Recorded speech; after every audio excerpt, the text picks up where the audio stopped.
Which leads us to an unusual for me spoiler discussion. This is part 2 of a review of Gus Marino's Distinct Between Us, so we'll have spoilers. See part 1 for my non-spoiler thoughts. So now is the time that you want to swipe if you want to read this book in the future.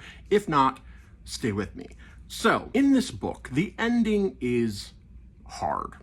The ending is, the ending can be interpreted in a lot of different ways, I think. But I think ultimately you kind of keep coming back to the same thing. By the end of the book, it's basically revealed that this book is being written by the main character, like he's actually writing it out. And it creates problems because I don't really know if the character has been alive for most of the book. I think the character was kind of the one doing the haunting. I think there is some, kind of trippy time stuff going on where he was basically in kind of like an interstellar, third space, that's what we call it, where he tried to prevent his wife's death and therefore caused it. Now, the way it was done was inventive, and I thought the way we got there was interesting.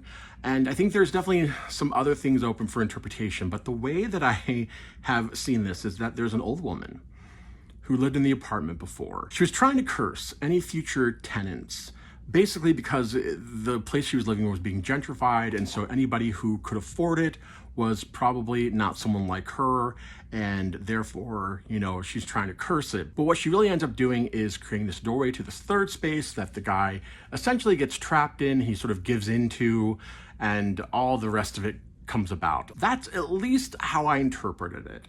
But exactly when that happens, the sort of switch over from, what is concrete reality to not, is unclear. I think purposefully so. And that's always the hard thing about when you're writing a book and you're trying to be mysterious and you're trying to leave stuff up open for interpretation or to, have the clues be there, but for the reader to work them out. That's always very interesting. And I love stuff that does that, whether it's TV shows or movies or whatever.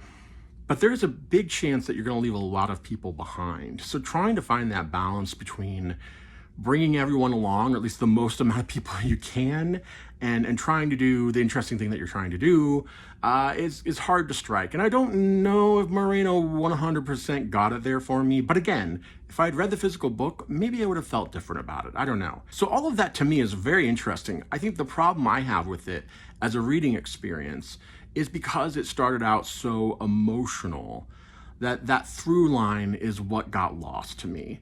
It became more intellectual, more interesting, but I also felt like I kind of stopped caring at a certain point.